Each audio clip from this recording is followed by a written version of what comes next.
국어 독해 원리 김기훈 인사드립니다. 반갑습니다. 자, 오늘 여러분과 같이 감상할 작품은요, 바로 최인호의 타인의 방입니다.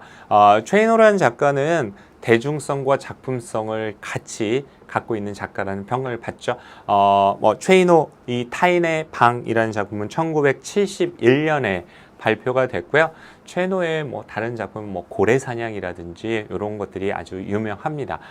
별들의 고향이라든지 이런 것들은 다 영화로도 이제 만들어졌던 그런 작품이거든요. 자, 타인의 방은요, 초현실주의적인 어떤 그런 느낌도 분명히 있습니다. 왜냐하면 등장인물이 나중에 가구가 되는 사물이 되는 그런 내용을 담고 있거든요. 그래서 타인의 방, 배경은 아파트입니다. 아파트. 1971년의 아파트는 그렇게 많은 부분을 차지하고 있지 않은 정말 몇 개의 아파트밖에 없었거든요. 그러니까 좀 시대를 앞선 그런 내용이라고 봐도 좋을 것 같아요. 아파트라는 공간 자체가 어떤 고독함과 단절의식을 가장 잘 보여줄 수 있는 그런 공간 아니겠어요, 여러분? 자, 그러면 전체 줄거리를 보면서 여러분 볼 텐데요.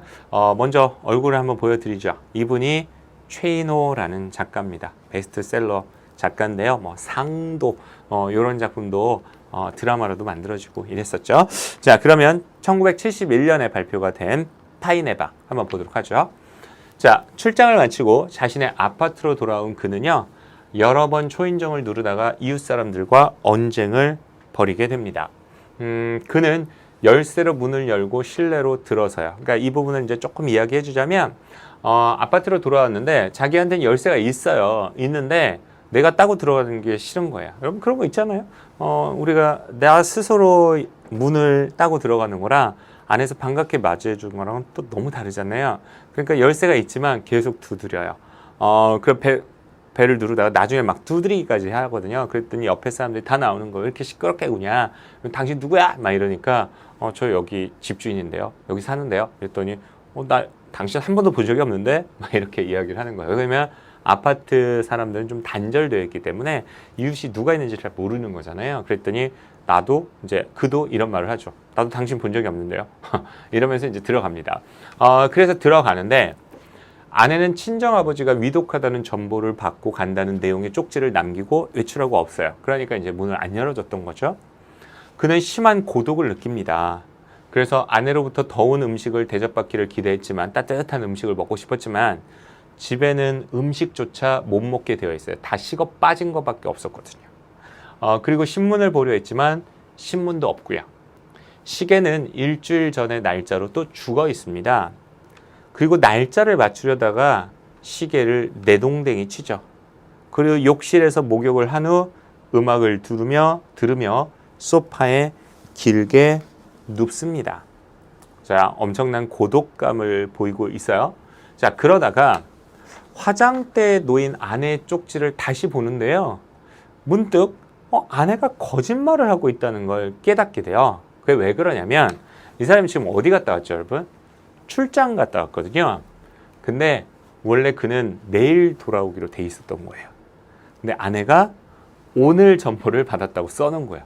아직 오지도 않은 날짜인 거죠. 그러니까 예를 들면 4월 14일인데 4월 14일 날 내가 돌아오기로 돼 있었는데 내가 4월 13일 날 온 거야.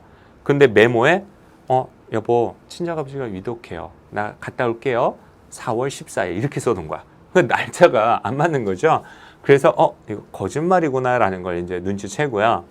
자, 그런 아내는 오늘 전보를 받았다고 써놓았다는 게 그 말이야. 자, 갑자기 무슨 소리가 들려요. 봤더니 집안의 가구와 사물들을 하나하나 훑어보기 시작하지만 그 물건들은 이미 어제 물건들이 아니에요. 그는 술을 마시고 꽁초를 찾아 담배를 피우고요. 안심이 되지 않아 집안 여기저기를 살펴봅니다. 근데 갑자기 책상이 흔들리기 시작하더니 이내 방 안의 가구와 온갖 기물들이 날뛰기 시작해요. 막 움직이기 시작해요. 그는 도망가려 하지만 다리가 움직이지 않아요. 오히려 이렇게 된 거죠. 사물들이 움직임을 갖게 되고요. 인간인 그가 경직화된 거예요. 경직이 된 거예요. 굳어져요. 그래서 사물화가 됩니다. 그는 모든 것을 체념하거든요. 그래서 점점 굳어지는 이제 장면이 나오고요. 다음 날 오후 한 여자가 아파트에 돌아와요. 이 한 여자가 누굴까? 아내겠죠. 여자는요, 집안에 새로운 물건이 하나 있음을 발견해. 그 새로운 물건이 누구? 그야. 자, 여자는 며칠 동안 그 물건을 돌보다가 이내 실증이나 방을 떠납니다. 그리고 메모를 남기죠. 근데 그녀는 전과 같은 내용 메모. 아까 친정 아버지가 위독해요라고 하는 전보를 남겨놨다고, 아니 전보래요. 메모를 남겨놨다고 했죠. 그걸 똑같이 남기면서 나갑니다. 그렇게 끝나는 작품이죠. 그러니까 결국 사물화되고 있는 이야기예요. 그래서 핵심 포인트를 보면 산업화, 특히나 이제 이 도시화가 됨에 따라서 현대인이 소외를 받게 되고요. 그 다음에 불안함을 느끼게 되죠. 그래서 그 불안의식을 담고 있다. 이렇게 보면 되고, 초현실적 기법이란 건 뭔지 알겠죠, 여러분? 사물들이 움직이기 시작하고 그 다음에 인간이 사물화된 겁니다. 경직돼요. 가구가 되는 거죠. 그렇죠? 있을 수 없는 일이잖아요. 그래서 그게 이제 초현실적 기법을 사용했다. 이렇게 이야기하고요. 그 다음에 뭐 감각적인 문체와 짧은 문장의 사용, 이런 것들을 특징으로 가지고 있답니다. 자, 그러면 여러분과 같이요. 어느 부분을 볼 거냐면 마지막 부분을 한번 같이 봅시다.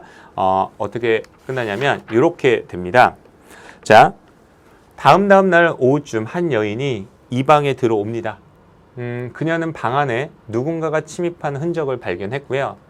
매우 놀라서 경찰을 부를까도 생각했지만 놀란 가슴을 누르며 온 방안을 조심스럽게 살펴보았는데 틀림없이 그녀가 없는 새에 누군가가 들어온 것은 사실이긴 했지만 자세히 구석구석 살펴본 후에 잃어버린 것이 없다는 것을 발견하자 안심해버렸어요. 그러나 그녀는 곧 잃어버린 것이 없는 대신에 새로운 물건, 이 새로운 물건이라고 지칭하는 게 그잖아요. 남편이란 말이야. 남편을 물건 취급하고 있는 거죠. 그리고 물건이 됐고요. 사실 사물화가 됐으니까 하나 놓여 있는 것을 발견합니다. 그 물건은요, 그녀가 매우 좋아했던 것이었으므로 며칠 동안은 먼지도 털고 좀 못하긴 하지만 키스도 하긴 했어요. 하지만 나중엔 별 소용이 닿지 않는 물건임을 알아차렸고 실증이 났어. 그래서 그 물건을 다락 잡동사니 속에 쳐넣어 버립니다. 그리고 그녀는요, 다시 그 방을 떠나기로 작정을 해내요.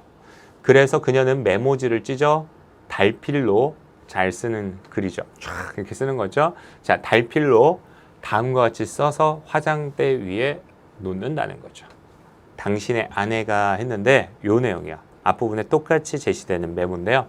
여보, 오늘 아침 전보가 왔는데 친정아버님이 위독하다는 거예요. 잠깐 다녀오겠어요. 당신은 피곤하실 테니 제가 출장 갔다고 할 테니까 오시지 않으셔도 돼요. 밥은 부엌에 차려놨어요. 이러면서 끝나는 작품이 바로 뭐다? 타인의 방. 그럼 제목이 왜 타인의 방인지 알겠어요, 여러분? 자신의 집이잖아요. 자신의 방인데 타인의 방이라고 제시가 됐으니까 그게 바로 뭐예요? 소외를 나타내는 거예요. 소외라는 게 결국은 다른 게 아니거든요. 뭔가 현대인의 소외라는 건 내가 중심이 돼야 되는, 내가 주인이 돼야 되는데 오히려 내가 대상화되는 거예요. 그런 걸 우리가 보통 소외 이렇게 이야기하는 거니까 현대인의 소외와 가족 간의 단절 이런 것들을 한꺼번에 제시해 주는 작품이 바로 최인호의 타인의 방, 이렇게 보시면 되겠습니다. 알겠죠? 자, 오늘 여기서 또 마무리하고요. 다른 작품에서 여러분 또 행복하게 만나 뵙도록 하죠. 안녕!